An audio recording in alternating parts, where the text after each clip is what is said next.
할렐루야. 하나님을 찬송합니다. 우리의 생명이 있는 동안 우리가 할 수 있는 것은 주를 찬미하고 주님을 경배하는 것입니다.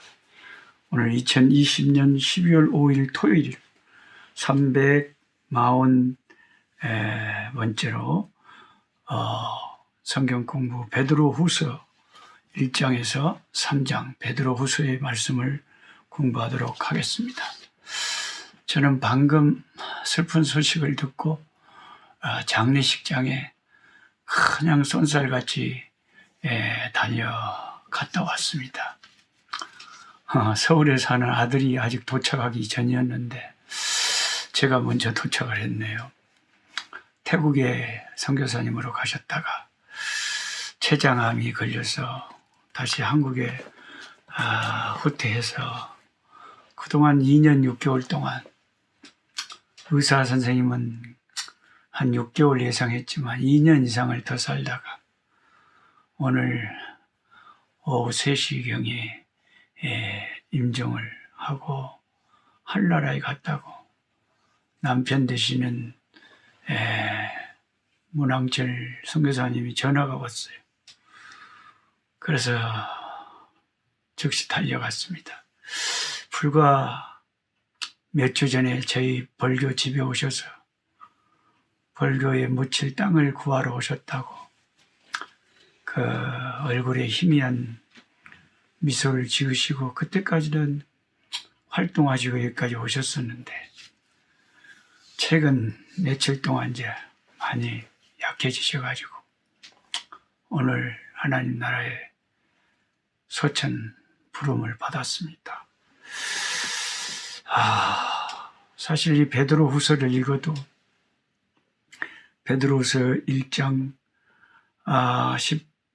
13절에 내가 이 장막에 있을 동안에 너희를 일깨워 생각나게 하면 옳은 줄 여기노니 이는 우리 주 예수 그리스도께서 내게 지시하신 것 같이 나도 나의 장막을 벗어날 것이 임박한 줄을 알미라 그러잖아요. 그 베드로가 쓴 두 번째 이 편지는 베드로가 이제 자기가 이 장막을 벗어날 날이 얼마 안 남은 줄 알았어. 자기 생명이 이제 날이 얼마 안 된 줄, 세상 떠날 날이 임박한 줄 알고 베드로 후서를 쓰면서 함 땅에 남아있는 하나님의 백성들에게 우리가 믿고 있는 이 진리를 요동하지 말고 굳게 잡고 주님의 영광을 바라보고 소망 가운데 담대히 믿음으로 살라고 남아있는 그 주님의 백성들에게 그 말씀을 해주고 싶어서 베드로 후서를 쓰고 있습니다. 참 마음이 착잡해요. 늘 살아있을 때 천사의 미소를 지으시고 하나님의 은혜로 살았는데 그 생명의 기운, 생명의 불꽃이 다 되고 나니까 장례식장에 달려갔더니 저 멀리 2층 그 사진과 함께 그 2층 유코실로 갔더니 저 멀리서 남편의 찬송 소리가 유일하게 들려와요. 이게 세상 불신자들의 장례식하고는 틀린 점이죠. 우리 남편 되신 장로님이 찬송하고 있어요. 혼자서 달랑 이제 막 상을 당해놓으니까 그 아내의 그 장례식장 앞에서 찬송가를 펼쳐놓고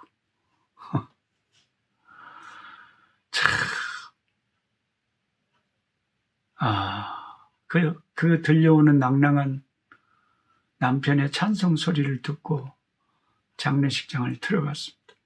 여러분, 소망이 없는 안 믿는 사람들의 장례식장은 어떻습니까? 그냥 우는 소리, 슬픈 소리, 구슬픈 소리 참 못 듣겠어요. 소망이 없는 자들.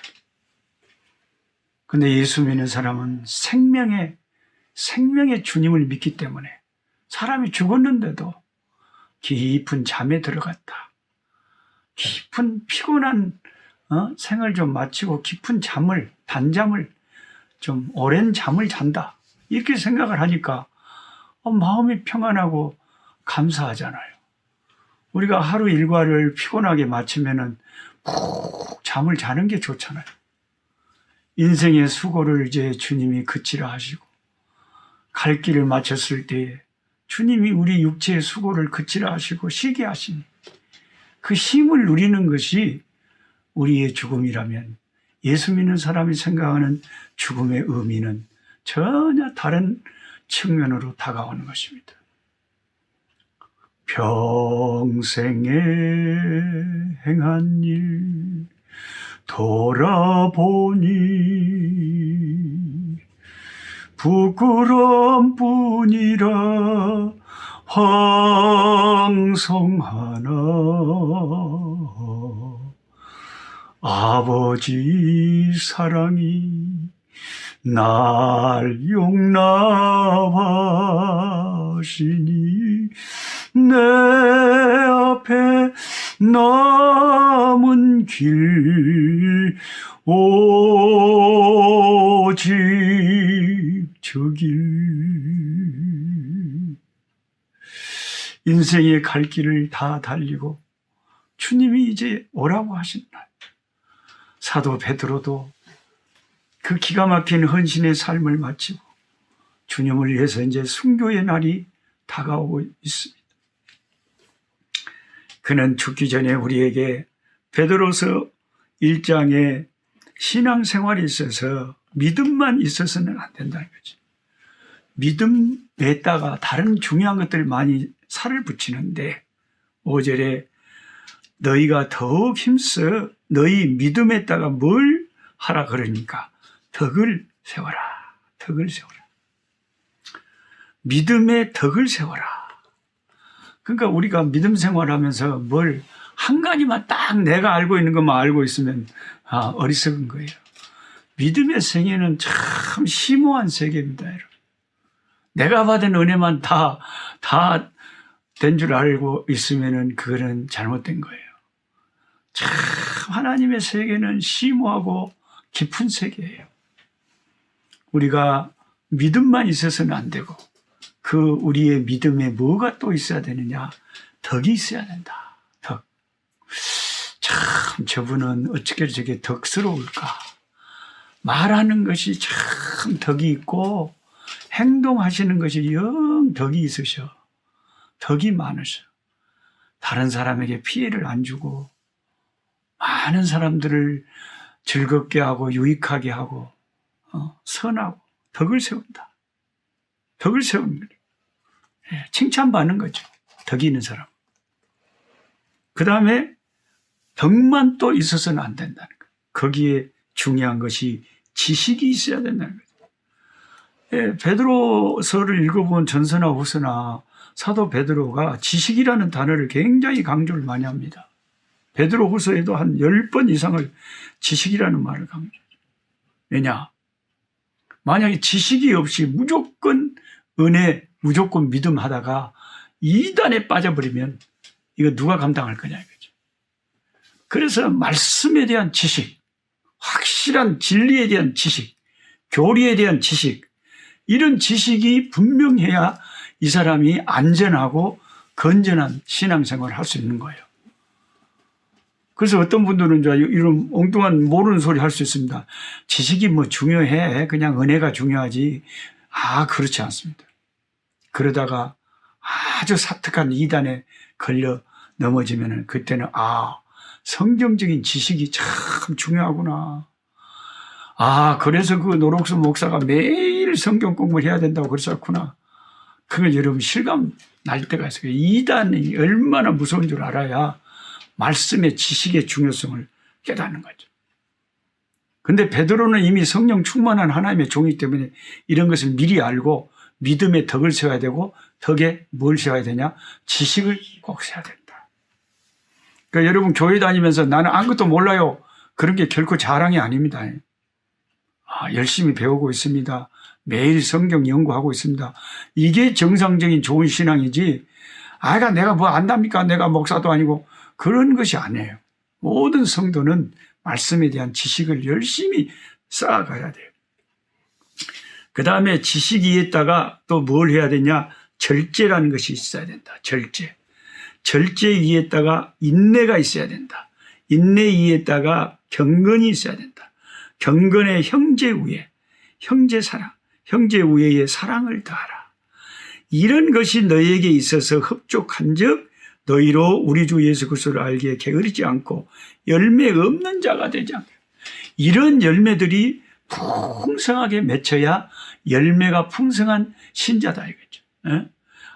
그러니까 믿음만 있다고 믿음만 좋다고 되는 게 아니고 이런 좋은 열매들, 덕스러움, 영적인 지식과 절제와 인내와 경건과 형제 우애와 참 그 모든 것이 사랑이 넘치는 것, 이런 신앙의 열매가 우리 가운데 풍성해야 된다 하는 것을 베드로 사도가 가르치고 있습니다.